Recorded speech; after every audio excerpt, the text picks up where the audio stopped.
এই মুসলমান, এখানে কয়েকজন প্রশ্ন করেছে মিজানুর রহমান আজহারীর ওয়াজ শোনা যাবে কি যাবে না। আমি এর প্রসঙ্গে আলোচনা করলাম বা করেছি না করিনি। এ নবীকে মূর্খ বলে, নবীকে অশিক্ষিত বলে, নিজেকে শিক্ষিত বলে বিশাল ডক্টর বাপ। আমি বলতে চাই মুসলমান, যে নবীকে অশিক্ষিত মূর্খ আপনার নিরক্ষর বলবে তার সাপোর্ট করা যাবে? যাবে যাবে যাবে না।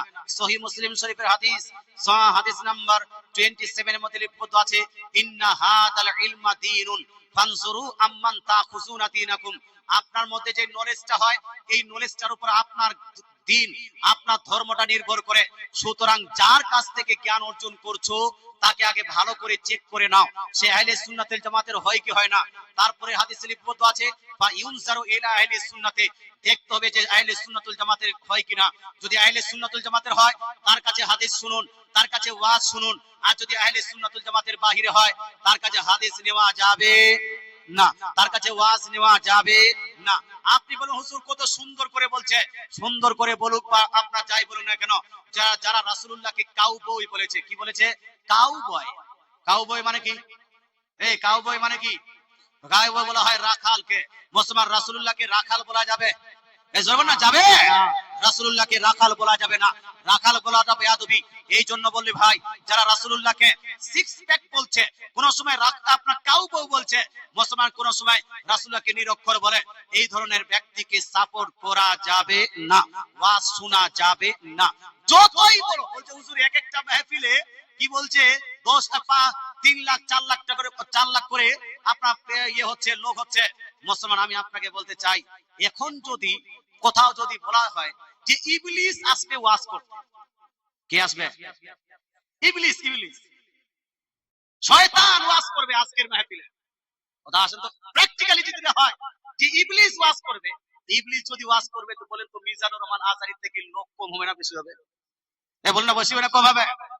তো ওয়াজ, মুসলমান আপনাকে বলতে চাই, ওয়াজটা ওই আপনার বেশ কি বলছে পাবলিক দেখে হয় না, বরং ওয়াজ হয় কোরআন এবং হাদিসকে দেখে। কোরআন হাদিসের পক্ষে কথা বললে শুনতে কোনো সমস্যা নাই, কিন্তু এই ধরনের ব্যক্তিগুলো এখন আপনি কোরআন হাদিসের পক্ষ বললেও আপনি শুনবেন না, কারণ কখন যে মিস্টেক করবে কোনো ঠিক ঠিকানা নাই। তাই সুন্নিদের ওয়াজ শুনুন, সুন্নি আলেম ওলামা অনেক আছে আলহামদুলিল্লাহ, অনেক সুন্দর ওয়াজ করেন, তাদের ওয়াজ শুনুন। আচ্ছা, 12ই রবিউল আউয়াল শরীফ মানানো যাবে কি যাবে না? আমি আমার ওয়াজে এটা নিয়ে কিছুটা আলোচনা করেছি। 12ই রবিউল আউয়াল শরীফ একটু আপনার সংক্ষিপ্ত আকারে বলছি। 12ই রবিউল আউয়াল শরীফে জুলুস করা মুস্তাদরাক লিল হাকিম হাদিস নাম্বার আপনার 4020 মধ্যে স্পষ্ট উল্লেখ আছে।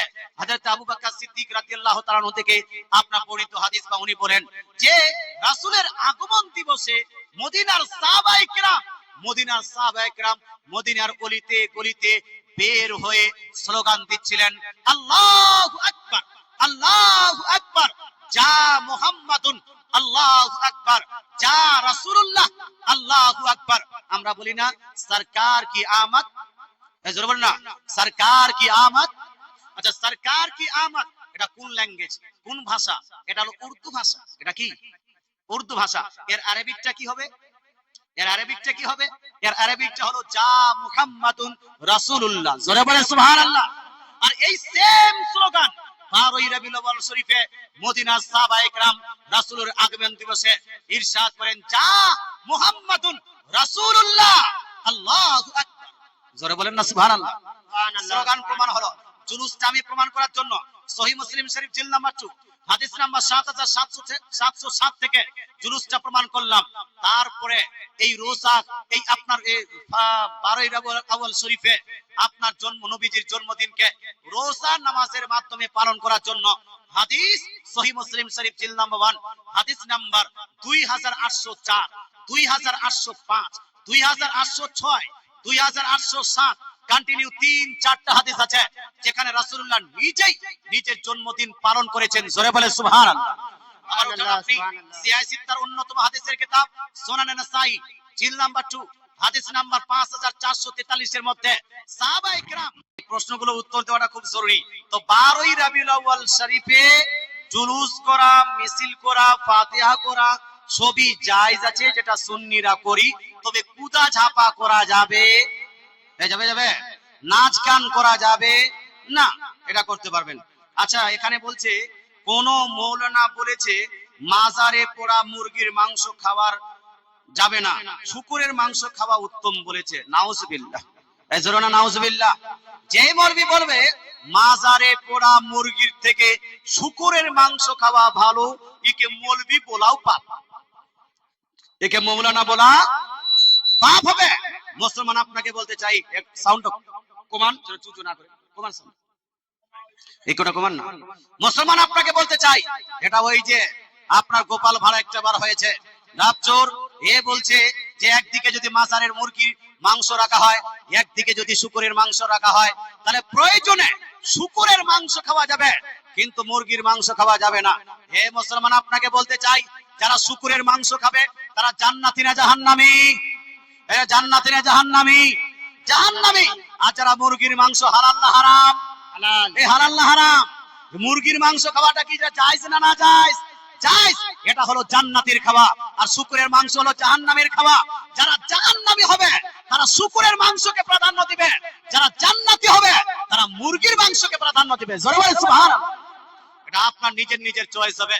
মুসলমান কারো কাছে শুকুরের মাংস উত্তম হতে পারে, কিন্তু ইসলাম ধর্মে শুকুরের মাংস কোনো মতেই খাওয়া যাবে না। কথা বোঝা গেল? এই মাজারে যেটা ফাতিহা হয় সেটা জায়েজ আছে বাবা, সেটা জায়েজ আছে। মুসলমান যদি কেউ হাবলের নামে, লাতের নামে, দুর্গার নামে, কালী পূজা, কালীর নামে যদি কেউ জবাই করে, সেইটা খাওয়া যাবে না। কিন্তু মাজারে যেটা জবাই করা হয় সেটা কি আল্লাহর নামে করা হয় না দাদা বাবার নামে?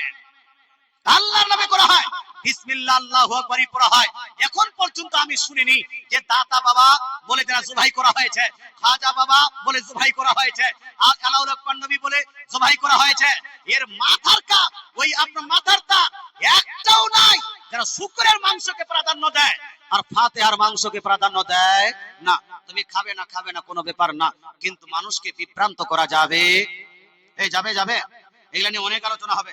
এ বলছে যে কিছু উলামায়ে কেরাম বলেছেন, কোন উলামায়ে কেরাম বলেছে এর মতোই তার কাটা কোন আলিম বলতে পারে যে শুকরের মাংসটা উত্তম, এর মতোই যেন কোন আপনার গোপাল ভাড় বলতে পারে যে আপনার শুকরের মাংসটা উত্তম। কিন্তু ভালো যদি যোগ্য বিজ্ঞ কোন আলিম হয়, কোন আপনার ইসলামিক আলিম হয়, ইসলামিক চিন্তাবিদ হয়, ইসলামিক কোন যদি ইমাম হয়, ইসলামিক কোন মুহাদ্দিস, মুহাক্কিক, মুফাসসির, মুস্তাহিদ, কোন দিন শুকরের মাংসকে প্রাধান্য দিতে পারে?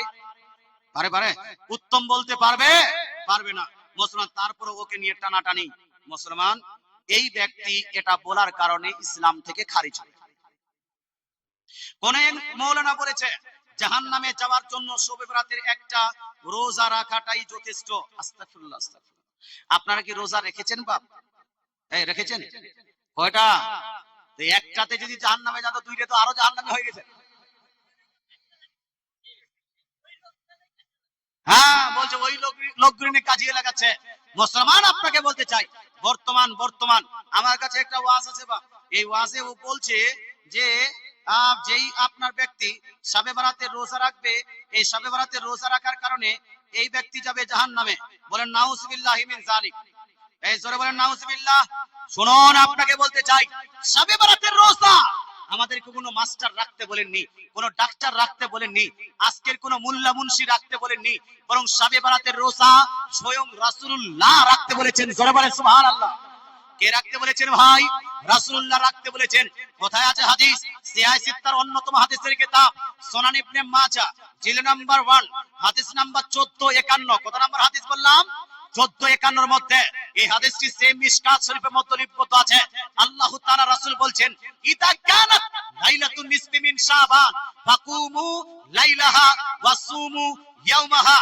দয়ার নবী মায়ার নবী বলছেন, ওহে আমার উম্মতিরা, ইদা কানাত লাইলাতুন নিসফি মিন শাবান, যখন শাবান মাসের 15 তারিখের রাত আসবে, শবে বরাতের রাত আসবে, এই রাতে তোমরা জাগরণ করে আল্লাহর ইবাদত করো। জোরে বলে সুবহানাল্লাহ। রাত্রি জাগরণ করে তোমরা আল্লাহর ইবাদত করো। ওয়াসুমু নাহারাহা আও সুমু লাইলাহা, আর দিনে তোমরা আল্লাহর নিয়তে রোজা পালন করো। জোরে বলে সুবহানাল্লাহ। কি করবে ভাই? রোজা রাখবে। রোজা রাখার কথা বললেন কে? কে বলেছেন ভাই? রোজা রাখতে শাবান মাসের 15 তারিখের রাত্রিতে রোজা রাখতে বলেছেন কে? রাসূলুল্লাহ। আর রোজা ছাড়তে বলছেন কে? এই মমতাজ বেগম। মুসলমান রোজা রাখতে বলেছে কে? আপনার রাসূলুল্লাহ। আর রোজা রাখলে জাহান্নামে যাবে বলছে কে? এই 24 নম্বরীরা। বলতে চাই মুসলমান, আমার রাসূলুল্লাহর বিপক্ষে একটা মৌলবি কেন, সারা পৃথিবীর মৌলবি যদি একদিকে হয়ে যায়, তারপরও সুন্নি মুসলমানদের একটাই স্লোগান থাকবে, দয়ার নবী যেই দিকে আমরা আছি, কোরআন হাদিস যেই দিকে, সুন্নি মুসলমান সেই দিকে। রাসূলের হাদিসের উপর আমল করে কোন ব্যক্তি জাহান্নামে হতে পারে না। যারা রাসূলের হাদিসের উপর আমল করবে তারা কি হবে? জান্নাতি না জাহান্নামী? জাহান্নামী। যারা রাসূলের বিপক্ষে যাবে তারা জান্নাতি না জাহান্নামী? তারা হলো জাহান্নামী। এই জন্য মা আপনাকে বলতে চাই, ও শুধু রোজার কথা বলেনি। এই যে আপনারা শুনেন, শোনাবো। এই মুসলমান, শুধু রোজার কথা বলেনি। রোজা শুধু না, আপনারা হালুয়া রুটি করেন, এই হালুয়াটাও সহ্য হয়নি। আপনি যে নামাজ পড়েন, নামাজটাও সহ্য হয়নি। কি বলছে সেটাই শুনেন। আমি মুমতাজুল ইসলাম আপনাকে চ্যালেঞ্জ করে বললাম, 15 শাবানে যারা রোজা রাখবে এইটা জানলেই তাদের জাহান্নাম। দেখে 15 শাবানে যদি কেউ হালুয়া রুটি করে, 15 শাবানের উদ্দেশ্য করেই যদি কেউ 100 রাকাত নামাজ যদি এক রাতে পড়ে, তার জাহান্নামে যাওয়ার জন্য নবীর কথা অনুযায়ী এটাই যথেষ্ট। নবী জোরে বলেন না নাউজুবিল্লাহ। কি বলছে? 15 শাবানে কেউ যদি রোজা রাখে, এই রোজা রাখার কারণে ও যাবে জাহান্নামে। 15 শাবানে কেউ যদি 100 রাকাত নামাজ পড়ে, এই নামাজ পড়ার কারণে কেউ ও যাবে জাহান্নামে। 15 শাবানে কেউ যদি হালুয়া রুটি করে, এই যাবে জাহান্নামে। মনে হচ্ছে জাহান্নামটা ওর বাপ বানিয়েছে আর ওর দাদা বানিয়েছে, আর ওকে যারা জাহান্নামের গেটম্যান করে দিয়েছে। খবরদার, হোশিয়ার। আপনাকে বলতে চাই, পৃথিবীর মানুষ এই জালসা করছেন, জালসাতে এইরকম যদি বক্তাকে নিয়ে আসে কেউ, এই বক্তাকে জালসার স্টেজে চাপানো, এটা হলো হারাম। এই জালসার বক্তা, এই বক্তাকে কেউ যদি টাকা দেয়, টাকা দেওয়াটা হারাম। এইরকম বক্তাকে কেউ যদি সাপোর্ট করে, সাপোর্ট করাটা কি হবে? হারাম না হালাল? হে মুসলমান, পৃথিবীতে অনেকগুলো খাদ্য আছে বাপ। কুরকুরি আছে, লেস আছে, ডেরি মিল্ক আছে, আপনার পেপসি কোকা কোলা আছে, বিরিয়ানি আছে। বিরিয়ানি নিয়ে কোনোদিন ঝামেলা হয়নি, পেপসি কোকা কোলা নিয়ে কোনোদিন ঝামেলা হয়নি। ডেরি মিল্ক খাওয়া যাবে কিনা কোন মৌলবি এটা নিয়ে ফতোয়া ফারাইজ দেয়নি। মুসলমান কিটক্যাট বের হয়েছে, কিটক্যাটটা হালাল না হারাম, বেদাত না সুন্নাত, এটা নিয়ে কোন মৌলবি ফতোয়া দিচ্ছে না। পৃথিবীর এই সমস্ত খাদ্য নিয়ে কোনোই ঝামেলা নাই। পৃথিবীর একটাই খাদ্য নিয়ে ঝামেলা, সেটা হলো কি? এই কি বলো, সেটা বলো না কি? সেটা হলো হালুয়া। আপনাকে বলতে চাই, কিটক্যাটের হাদিস যদি খুঁজেন, হাদিসে কিটক্যাট পাবেন না, হাদিসে বিরিয়ানি পাবেন না, হাদিসে ডেরি মিল্ক পাবেন না, হাদিসে লেস পাবেন না, হাদিসে কুরকুরি মুড়মুড়ি পাবেন না, হাদিসে বিস্কিট পাবেন না, হাদিসে অ্যালপেলিবেট চকলেট পাবেন না। হাদিস শরীফে যদি আপনি অ্যানালাইসিস করেন, তাহলে পেপসি কোকা কোলা পাবেন না। তো ঝগড়া হওয়া উচিত ছিল এইগুলো কিনে নিয়ে। মুসলমান, এইগুলো জিনিস হাদিসে পাওয়া যাবে না। যদি হাদিসে পান, তো হাদিসে পাবেন হালুয়া আর রুটি। জোরে বলেন সুবহানাল্লাহ। কিভাবে ভাই?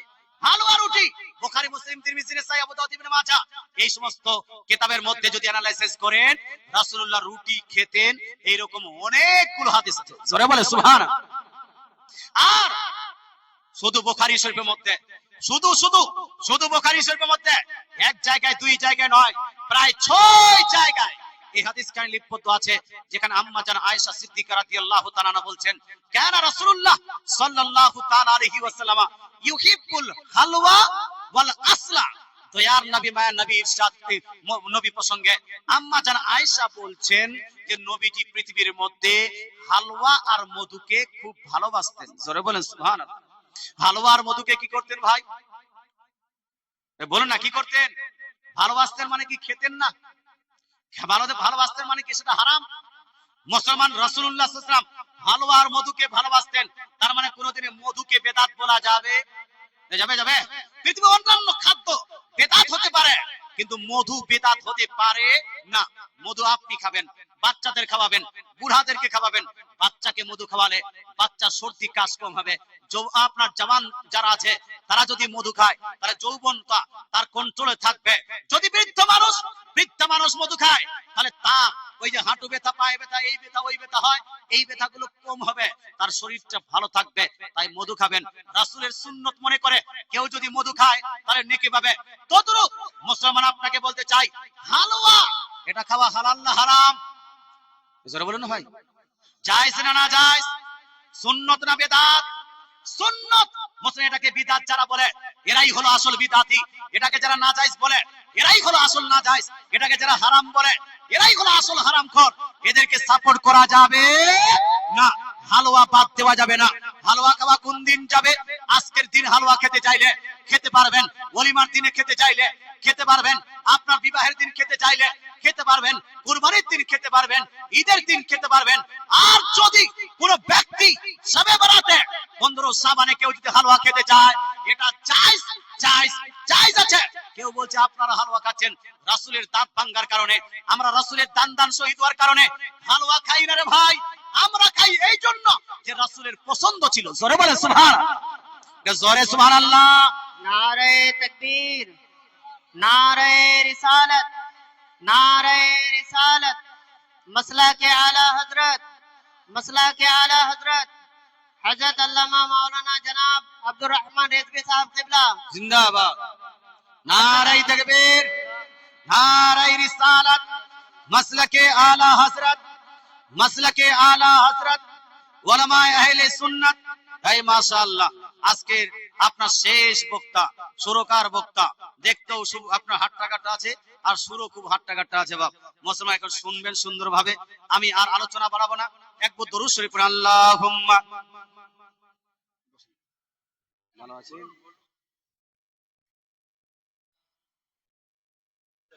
وعلى آل سيدنا मौलाना मोहम्मद সাল্লাল্লাহু তাআলা আলাইহি সাল্লাম। আপনারা বাংলা তো খুব সুন্দর জানছেন ভাই। ঝাড়খণ্ডের মানুষ হয়ে এত সুন্দর বাংলা বোঝা বিশাল ব্যাপার নাকি? বাংলা বর্ডারে আছেন, হয়তো বাংলা বুঝতে পারেন, শুধু না বাংলা পড়তেও পারেন। এই মাশাআল্লাহ, যারা যারা পড়তে পারেন হাত তুলেন তো। সবাই তো পড়তে পারে ভাই। যদি বাংলা পড়তে পারেন তাহলে আমি আমার একটা বইয়ের প্রচার করে দিই। যদি লাগে তাহলে আপনি বলবেন। আমার প্রায় 50 খানা বই লেখা হয়ে গেছে। মুসলমান বইয়ের লিস্ট গুলো পিছনে আছে। তাছাড়া আমার একটা পার্সোনাল ওয়েবসাইট আছে। ওয়েবসাইটের নাম হলো www.keyofislam.com। এখানে অনেকগুলো আমার বই আপলোড করা আছে, অন্যান্য মুফতির কালামে আপলোড করা আছে।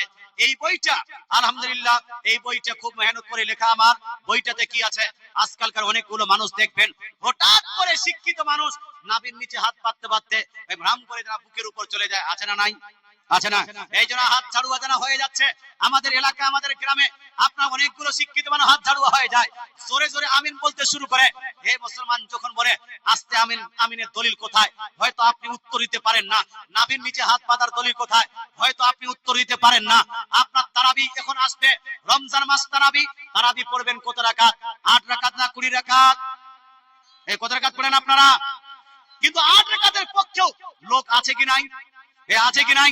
যারা 8 রাকাতের পক্ষে, ওদেরই মুখ জোর, ওদেরই মুখ জোর বেশি। মুসলমান আপনাকে বলতে চাই, এই কিতাবটি হানাফি মাযহাবে যতগুলো নামাজের মাসআলা আছে প্রত্যেকটা মাসলাকে হাদিস দিয়ে প্রমাণ করা হয়েছে। ওরা একটা দুইটা হাদিস নয়, 10 15 20 হাদিস দেওয়া হয়েছে। ইমামের পিছনে সূরা ফাতিহা পড়া হবে না, সূরা ফাতিহা পড়া যাবে না। এই প্রসঙ্গে এই কিতাবের মধ্যে প্রায় 25 খানা সহিহ হাদিস দেওয়া হয়েছে। কোন হাদিস ভাই? সহিহ হাদিস দেওয়া হয়েছে। মুসলমান আপনাকে বলতে চাই, প্রত্যেকটা পাতায় পাতায় আপনি হাদিস পাবেন। এই যে হাদিস, তারপর বাংলা তরজমা, কোন কোন কিতাবের আপনার রেফারেন্স, হাদিস নাম্বার, পৃষ্ঠা নাম্বার, লাইন নাম্বার সবকিছু লিখে দেওয়া হয়েছে। আর কি প্রমাণ হলো সবকিছু লিখে দেওয়া হয়েছে। আমি আপনাকে বলতে চাই, হানাফি মাযহাব অনুযায়ী আপনি ইমামের পেছনে সূরা ফাতিহা পড়তে পারবেন কি পারবেন না? আপনি নাভির নিচে হাত পাতবেন না বা বাঁধবেন না, বুকের উপর হাত পাতবেন। মহিলারা ঈদগাহে যেতে পারবে কি পারবে না? মহিলারা ঈদের নামাজ পড়তে যেতে পারবে কি পারবে না? মহিলারা জুম্মার নামাজ পড়বে কি পড়বে না? মসজিদে যেতে পারবে কি পারবে না? পুরুষগণ জোরে আমিন বলবেন না আস্তে আমিন বলবেন? পুরুষগণ 6 তাকবীরে ঈদের নামাজ পড়বেন না 12 তাকবীরে ঈদের নামাজ পড়বেন? তারাবির রাকাত সংখ্যা 8 রাকাত না 20 রাকাত? এরকম সব দলিল এখানে উল্লেখ করে দেওয়া হয়েছে। মুসলমান যদি পারেন অবশ্যই একটা করে পিস নেবেন, নিচে পড়বেন, নিজের বন্ধু বান্ধবকে দিবেন। দাম বইটার হলো 250 টাকা। যদি অনলাইনে অর্ডার দেন, মিশোতে বইটা পাওয়া যায়, ওখানে অর্ডার দিলে 230 টাকাতে আপনি পেয়ে যাবেন। কিন্তু আমি যেহেতু লেখক নিজেই, এই জন্য 250 টাকা নয়, 230 টাকা নয়, মাত্র 150 টাকায় বইটা আপনি পেয়ে যাবেন। কয়েকটা পিস শুধু আপনার প্রচারের জন্য আনা হয়েছে ভাই। এই জন্য বলছি, এখানকার কিছু মানুষ, যদি শিক্ষিত মানুষের কাছে এখানে টাকা পয়সা থাকে, একটা করে পিস অবশ্যই নিন, নিজে পড়ো, নিজের বন্ধু বান্ধবদের পড়ান। মুসলমান সহি নামাজ, হাদিস ও মুহাদ্দিস গণের দৃষ্টিতে সহি নামাজ, নামাজে যেভাবে কিতাবটার নাম আলহামদুলিল্লাহ উলামা ইকরাম পড়ে কিতাবটার পজিটিভ আপনার দিয়েছেন, খুব ভালো আলহামদুলিল্লাহ গ্রহণযোগ্য হয়েছে। বাংলাদেশ, আসাম, ত্রিপুরা, পশ্চিমবাংলা বুকে খুব আলহামদুলিল্লাহ সবাই কাছে সাড়া পাওয়া যাচ্ছে। মাত্র 150 টাকা আপনার জীবনটাকে আপনার সেভ করতে পারে, ওয়াহাবি হওয়া থেকে আপনার ছেলেটাকে আপনার যারা সেভ করতে পারে। তাই ভাই অবশ্যই 150 টাকা দিয়ে ওদিক থেকে এসে এদিক থেকে এসে আপনি অবশ্যই নিতে পারেন। একবার দরুদ শরীফ পড়েন, আমার বক্তৃতা আমি শেষ করি। আল্লাহুম্মা সাল্লি আলা সাইয়্যিদিনা মাওলানা মুহাম্মদ ওয়া আলা আলি সাইয়্যিদিনা মাওলানা মুহাম্মদ সাল্লাল্লাহু আলাইহি সাল্লাম। মুসলমান 150 টাকা বার হয় না, মনে করছে যে মুফতি সাহেব একটা বিজনেস। বিজনেস তো নয়। আমি দেখেছি ভাই অন্যান্য জায়গাতে আমরা বই দিতে পারি না, এই এলাকায় মোরারই আর আপনার নলহাটি আর এই এলাকাটায় এদিকে মানুষের বইয়ের চাহিদা নাই। বই চাহিদা থাকা উচিত। আপনার ছেলে মাধ্যমিকে পড়তে পড়তে কত হাজার টাকা যে আপনি আপনার খরচা করে বইটা নিয়েছেন, মুসলমান কত কত হাজার টাকা দিয়ে যে আপনি মাধ্যমিক পাস করিয়েছেন, উচ্চ মাধ্যমিক পাস করিয়েছেন, ইসলামিক বইগুলো কিনছেন না কেন? পারলে কানজুল ঈমান কিনে নিজের বাড়িতে রাখবেন, বাহারের শরীয়ত কিনে আপনি নিজের বাড়িতে রাখবেন, কানুনের শরীয়ত কিনে আপনার বাড়িতে রাখবেন। কমসে কম ইসলামিক মাসুল মাসাইল হাদিসের বইগুলো নিজের বাড়িতে রাখবেন। তাহলে আপনার ছেলেটা পথভ্রষ্ট হবে না, আপনার ছেলে আপনার মেয়ে পথভ্রষ্ট হতে চলেছে। কারণ আপনার বাড়িতে সব বই আছে কিন্তু ইসলামিক বই নাই। তাই ইসলামিক বই অবশ্যই লাগবে। আল্লাহ তাআলা আমাদের বুঝার তৌফিক দান করুক, আমল করার তৌফিক দান করুক, পড়ার এবং নিজের তার উপর আমল করার তৌফিক দান করুক, বলেন আমিন। যাই হোক ভাই, অনেকক্ষণ থেকে বললাম, বলার মাধ্যমে কেউ যদি কষ্ট পেয়ে থাকেন ক্ষমা প্রার্থী। আর কোরআন ও হাদিসে যদি কোনো রকম ত্রুটি করে থাকি তাহলে তওবা পড়তেছি। আস্তাগফিরুল্লাহ রাব্বি মিন কুল্লি জামবি ওয়া আতুবু ইলাইহি, আস্তাগফিরুল্লাহ রাব্বি মিন কুল্লি জামবি ওয়া আতুবু ইলাইহি, লা ইলাহা ইল্লাল্লাহু মুহাম্মাদুর রাসূলুল্লাহ সাল্লাল্লাহু তাআলা আলাইহি ওয়া আলিহি ওয়া সাল্লাম, ওয়া মা আলাইনা ইল্লাল বালাগ। ভালো থাকুন, সুস্থ থাকুন। আসসালামু আলাইকুম ওয়া রাহমাতুল্লাহি ওয়া বারাকাতুহু। আল্লাহুম্মা সাল্লি আলা সাইয়্যিদিনা মাওলানা মুহাম্মদ আয়দা মা ফি ইলমিল্লাহি সালাতান দাইমাতান মুলকিল্লাহ। ربنا تقبل منا انك انت السميع العليم وتب علينا انك انت التواب الرحيم وصلى الله تعالى على خير خلقه محمد واله واصحابه اجمعين برحمتك يا ارحم الراحمين بحق لا اله الا الله محمد رسول الله صلى الله تعالى عليه واله واصحابه وسلم.